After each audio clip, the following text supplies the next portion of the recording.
And good evening, Savannah, sports fans. Welcome to the Prep Sports Report Thursday Night Live. It's the coach, Karl DeMasi, with the columnist, Stephen Elmo Weeks, and tonight's featured guest from Memorial Day School, the head boys basketball coach, Todd O'Neill. Steve, another quick week goes by. We're back here talking local sports. Hey, and you got to love this guy because he's been showing us some articles, some love to those kids at Memorial Day School. Yeah, I want to brag on us a little bit, and as we talk to Todd. And Todd, first of all, thank you for sending us some really heartfelt, memories and thoughts about your players. That's one of the cool things about our about the PrepSportsReport.com is we get a lot of different perspectives, and we've certainly appreciated you sending us some unique stories about the kids that you've been coaching. But Karl, I want to brag on us a little bit. We started this thing not too long ago, and we crossed the 4,500 barrier today for the number of people who've gone to the PrepSportsReport.com, the new website. We only started keeping analytics on April 27th. Wow. It looks like we're going to be close to 5,000 people in this in a month, and I'm pretty proud of that. I know you are, and certainly we're grateful to guys like Todd O'Neill, other coaches, and everybody, parents who have helped us build that content. It's been a great experience. Well, Steve, when I was doing this, I felt that it needed to be revamped. It needed a new website. You and your guys, your team over there at Save Solutions, great job revamping it. And you got to love people in Savannah, loving their prep sports, loving local sports, and that's what it's all about. So, and that's what Todd O'Neill's all about. So, Todd, tell us a little about Todd O'Neill and let people know. Last time Calvary won a championship basketball, you were there. I went to Calvary in 1988, and that is the last state championship in basketball that they won. We had a great team. We had 5 seniors started that year. All were 6'1", 6'2", or better. And the great part is I've still got great relationships with most of those guys today.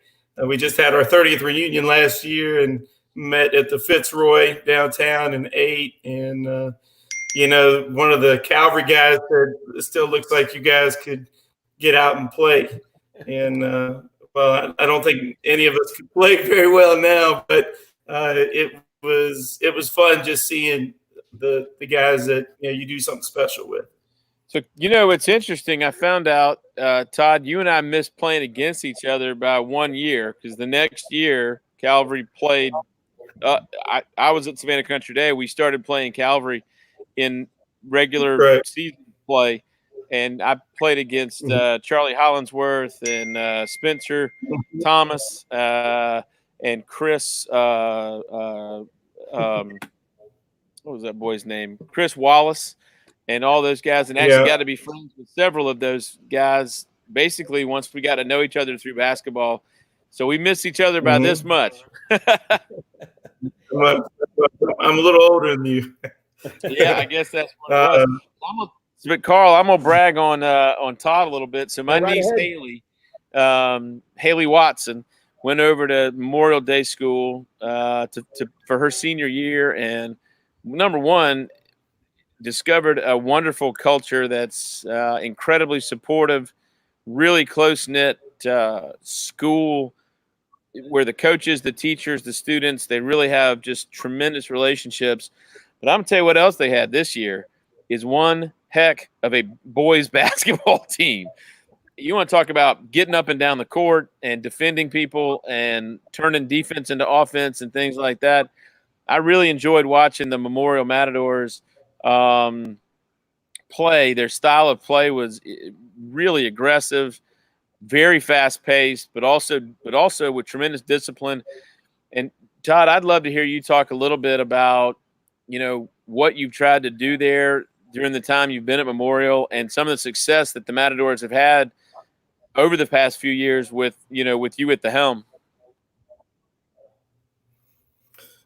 Well, I've been there for 2 years, So came in, and last year you have to win guys' trust, and I told him, I said, guys, for all you know, I could suck, and for all I know, you could suck, because I really didn't know them starting out. But I said, we'll meet each other and we're going to work in practice. And what I found is, trust was built, and we had really nice talent there.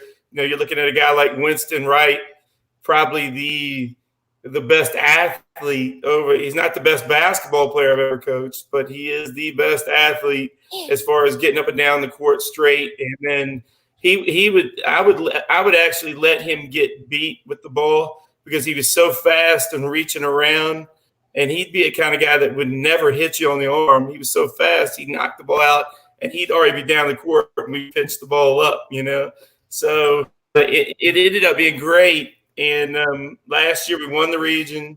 We got to the Final Four of the state, and we ended up getting beat by a team out of Atlanta that we just didn't match up well against. They were all they had 6'7", 6'8", 6'7" was the front line. My front line was 6'1", 6'2", 6'1". So we really had to switch up some stuff and push the basketball there. And I don't know if you guys know this about the Memorial Court. It is not regulation. It is not 94 feet from rim to rim. So what we do is we speed that game up to where we shorten the court, speed the game up, and we want it to be in the 90s, because I don't have a 6'9" guy that we can go to and pound the ball inside every time, but we will outrun you. We will out defend you, hopefully, and we're going to outwork you. And those are the things that we can control. That's the thing. The thing is this, okay? We build everything on a Kaizen culture. I don't know if you guys know the word Kaizen. It just means constant daily improvement. And we say every time we go into practice, we want to get 1% better. And the only way we're going to do that is if we give a perfect effort and a perfect attitude, and we have high accountability. There's been a lot of the seniors that graduated that I wrote nice stuff about. A lot of those guys I threw out of practice multiple times for just not being prepared to come there ready to practice. Because you never can. You guys know this. I mean, you guys are coaches. You never can outplay your practices. That's right. I love these guys who go, man, I'm a gamer. I come around in the game. No. I want a practice player first. I want a guy to show me on the court what he can do, and then I'll trust you enough to run something for you during the game. So we've had great success with that, and it all, you guys know this, it all stems off relationships and trust. Because if they don't trust you, they're not going to work for you. They're not. You get them on the line and you say, run that extra sprint. You do that extra play. We do a lot of frozen push-ups. If I can't get their attention or they shoot when I'm talking, I'll get them down in a frozen push-up where they're holding themselves, and they won't do it if they don't trust you. And they won't give you their best. And I agree with that. What we try to do. Like you said, Coach, there's three things, okay? Coaching now, take it from an old timer. You used to walk in the gym, you were called coach, you got respect. Now you have to earn that respect. Just because your name is Coach Karl DeMasi, Coach Stephen Weeks, or Coach Todd O'Neill, you got to earn that kid's respect. Second thing is, my philosophy is just like you. You practice like you play. If you're not going to play game speed, if you're not going to practice as hard as you would in a game, I don't need you there. I don't need you there.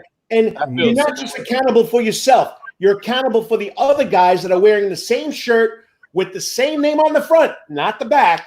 You got to be accountable to them, and that's what it's all about. And I'm telling you right now, I've watched it over the last 2 years. I know I've watched their heartbreaker against St. Andrews this year, but those kids will run through the wall for you, Coach. You've done a great job. Same thing.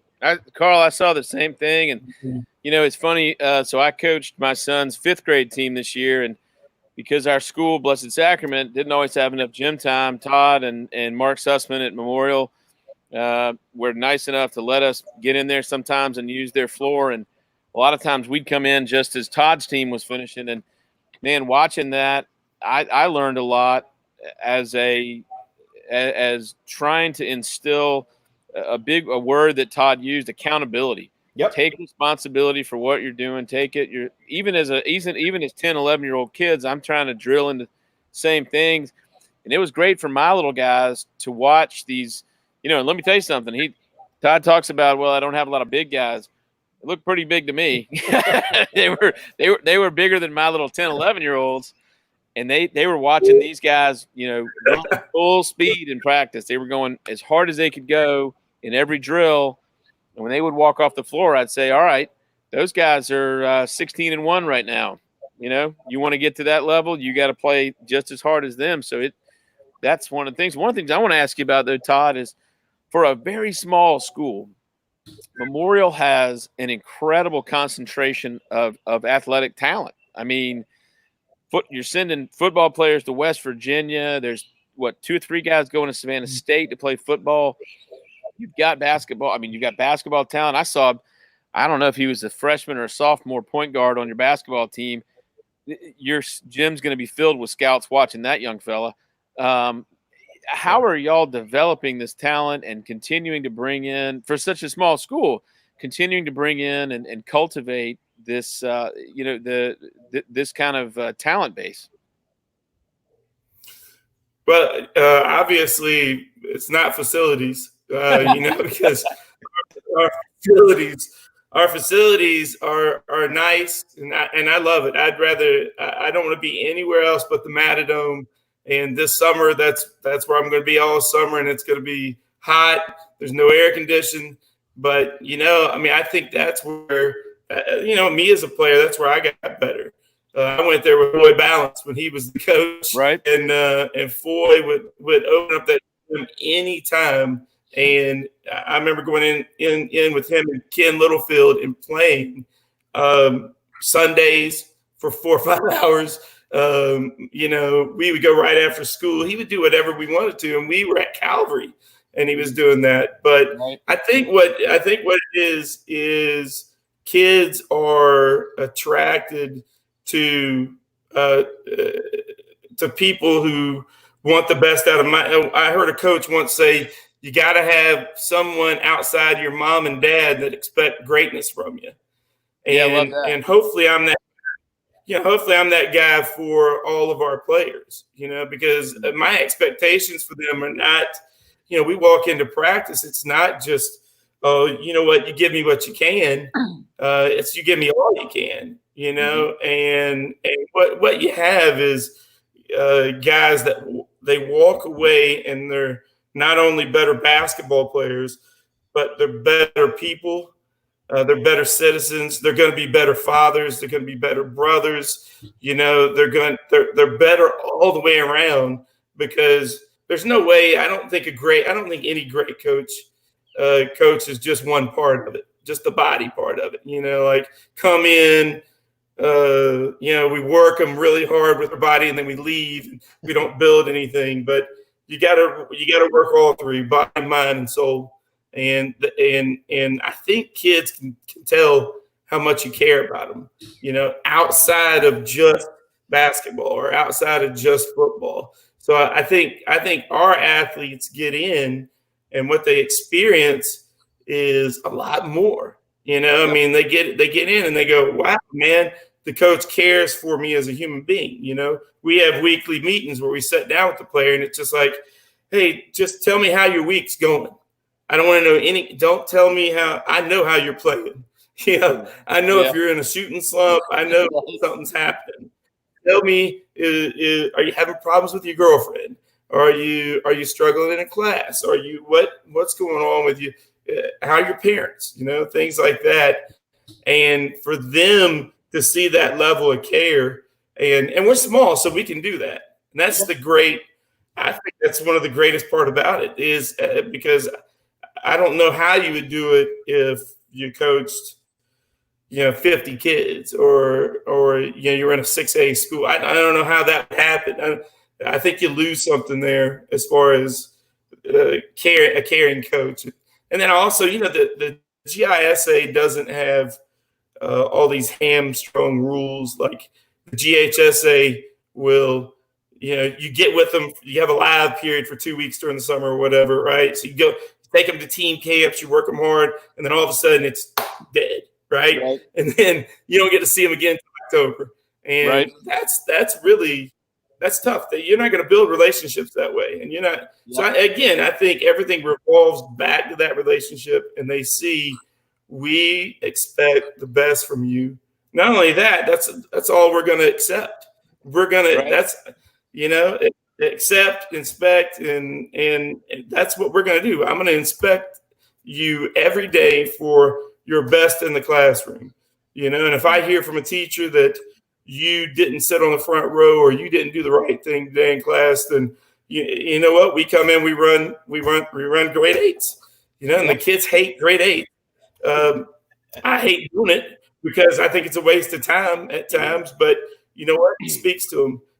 Then you got the whole team holding him accountable. They're like, come on, man, be on that front row. Come on, listen. Don't be jacking around during class. I tell you what, if you want to see how much Coach O'Neill cares about these kids, I would encourage everybody who's watching, go to the prepsportsreport.com, look up the memorial page, and find the stories that Coach O'Neill wrote. They're beautiful. I mean, it is a relationship. You can tell that it's a relationship. It's not just average 21 points and led us to a championship or whatever. There's a lot of personal details in there that you can't know unless you're really like you're meeting with them every week and you're knowing what's going on in their life. And I thought that, like I said, I mean, on a personal level, I enjoyed watching y'all's practices just to see how much the kids were working for each other. That's what I was striving for as a coach. Karl, I as a reporter, I covered your teams, dozens of times and saw the same thing, back in the days when you were at Groves, and maybe not as much talent as the other teams, but nobody was going to outwork you, and I think that's what we're trying to celebrate, right? We're trying to celebrate this, making memories for the rest of your life through the camaraderie and through the experiences you have together. And let's face it, you only play a certain amount of games. You got a lot more practices and games, a lot more days at school where you got to put on the sneakers after you got a bad grade or something. You got to face the fire at practice than games. And I think that's where those memories are built. As a former athlete, I probably remember more stuff that happened in practices than games, to be honest with you. So I don't know. I think y'all are doing a great job over there, Todd. It was fun to watch this year. Let me say one last thing. There is not a ranking system in the city of Savannah, but I'm going to tell you what, I don't think anybody would want to play the Matadors this year. That would have been – I would like to have seen Windsor and Johnson and some of them, especially in the Matadome. I would have liked to have seen those games. Do y'all ever talk about that in terms of trying to maybe get in these Christmas tournaments and things of that nature and play some of the other local schools? But this upcoming year, you always have a plan as a coach. Our first year, I didn't know what I had. I didn't have any responsibility of making the schedule. So it was already meeting every week. We did well. I would have wanted to play public schools with guys like Winston and Julian and Dre Sean and those guys. Oh yeah, I really think they could have made some noise with just how big and strong they were, and I think they'd have been okay. Well, I lost 9 seniors off that team.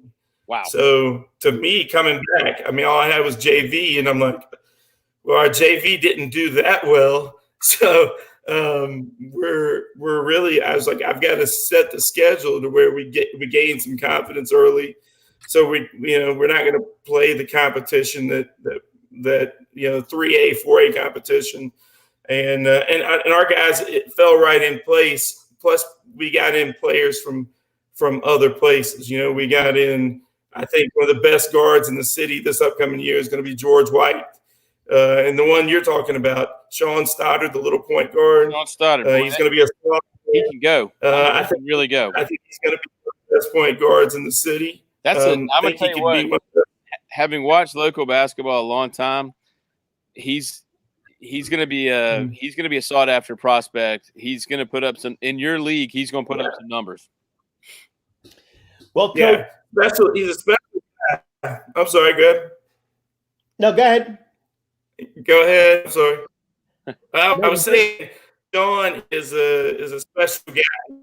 He makes passes that our guys are not ready for. It'll hit him in the head. Mm-hmm. It'll hit him in the back of the head when they should be turned and wait. He just sees things. That's why teams can't get a whole lot of pressure on us, is because he's not afraid to throw the deep diagonal pass. And not only is he not afraid, he'll hit them. Mm-hmm. But our guards are good. But this year we actually got a pretty good post player too. He's about 6'5", 240. We think he's going to be our next big recruit in football. Wow. And Denia Brewer is his name. He's if he puts it together this summer, and we develop him in the weight room like we should, and on the court with the skill sessions that we're doing, I don't. There's no one in the GISA that can stop him. Not one-on-one. He's too big. He's got a back that he's built like Adonis, a real skinny waist, real big back. And when he posts up, if he gets real wide, you're just not getting around him. And he's one of the guys that can drop step and go up and dunk it pretty good. And I think he's going to be a special player for us this year. Well, we've got to get more. I was going to say, this is one of those years you got to get. Go ahead. I'm sorry. This is one of those years you've got to get some of the GHSA teams on the schedule early in the season. Just have a non-conference deal or something like that. Yeah, you know what? I forgot. I meant to tell you. We're playing Savannah. Playing Tim Jordan. Oh boy! And twice this year we're playing Savannah High at home and away. That'll be fun. That'll be fun. We're also, Country Day's got a great program. Coach Demetrius is doing a great job out there. We're playing them at their place once. We're playing Bryan County. We're playing St. Andrews again once or twice. We're playing, I've heard Savannah Class School. They called us up, and Tim Jordan actually told me they're pretty good. He's like, they got a good big man and a good guard. So I may have to get Memorial season tickets next year, man. I want to see all those games. They sound pretty good. So, well, Coach. That's good. Guys, I have got to jump off because my daughter's award ceremony starts in about 20 or 30 minutes, and we're going to have supper with some family. But Todd, I appreciate everything you're doing at Memorial. I think it's a hidden gem in the city of Savannah. Certainly your team this year was a lot of fun to watch. And thank you for joining us tonight on Thursday Night Live. And hey, keep sending us those great stories about Memorial athletes for the PrepSportsReport.com. Yes, sir. Thank you so much. All right. Karl, I'll talk to you later, man. Hey, y'all have end the show on a good note, and we'll see you next week, guys. You got it, Steve. Appreciate it. Yeah. So Steve loves his local sports, and you want to meet someone that knows a lot of history about the sports scene here in Savannah, Georgia. Yeah, I mean, he was telling us stories before we got on. But Coach, like Steve said, I appreciate what you're doing. I appreciate those stories about the kids. That's what the Prep Sports Report is all about. I've been a big supporter of the schools that go under the radar unless they've done something great. So if you got anything, anytime you want to shoot me something, anytime you want to come on and talk about what's going on over there in Matadome land, just let me know. And once again, great job. Keep it up. And as I always told Mark Sussman, it's go Matadors. I couldn't get used to this Blue Thunder stuff. Yes, sir. Hey, thank you so much for having me on, and thank you for what you do for Prep Sports Report. I think it's huge for the city of Savannah and the Low Country area, and what you guys do. I love listening to the other coaches and the philosophies. I told you that a while ago, and just keep the great work up. I appreciate it, Coach. Good luck, and we'll keep in touch. Yes, sir. Thank you. And once again, you've listened to the Prep Sports Report Thursday Night Live. Once again, Stephen Elmo Weeks, great job revamping the website. A lot of people hitting on it. I want you, the people, you, the student, you, the athlete, you, the coach. Please get me the information, okay? I'm more than happy to sit down. Tell me what you want me to talk about. Tell me what you want me to write about. This is about getting more info, more public relations out there for our kids that really go under the radar. For the seniors, I'm still taking senior spotlights. You got a name. Hey, it's Karl DeMasi at gmail.com. You got the Karl DeMasi Sports Report Facebook page. You got the Prep Sports Report Facebook page. You got KD Sports Report on Twitter. You got Prep SAV on Twitter. I'm even on YouTube. Hey, go check out the Karl DeMasi Sports Report YouTube channel. I got the Prep Sports Report on there, all the shows we've done there. I want to get the news out about our kids. I want to highlight our kids, whether it's in paper, on the website, in a video. Let's shout it out. And like I said, Stephen Elmo Weeks has done a great job helping me revamp that website, and it's really picking up a lot of momentum. To Coach Todd O'Neill, thanks for coming on. You've done a great job and you're still doing a great job over there at Memorial Day School. And you can tell those kids are well coached, well cared for, and they got a lot of respect for you, Coach, and your articles were appreciated. Well, until next week, next Thursday night for the Prep Sports Report Thursday Night Live, this is the coach, Karl DeMasi. May it be best week ever. Don't forget, Saturday morning, 9 o'clock till about 10:30, the Karl DeMasi Sports Report out of the Sound Garden with, of course, the coach and AD, Chad Griffin. Great show. We're going to be talking a little Savannah Gaelic Athletic Association. I'll be going out to Forsyth Park right now to try some hurling. Then we'll have the 4 Savannah Christian young men that signed last week. It's going to be the first time we'll have 4 athletes on at one time. Coach Chad Griffin and I will be interviewing him. And then we're going to talk a little Georgia Southern football. That's right. The man himself, Chad Lunsford's coming on. Hey, NCAA football June 1st. If you didn't follow it, Georgia High School, June 8th. The kids are going to be allowed to go back to participate and get in condition. Once again, thanks for joining in, and I'll talk to you on Saturday. Then, of course, next week on the Prep Sports Report Thursday Night Live with the columnist, Stephen Elmo Weeks.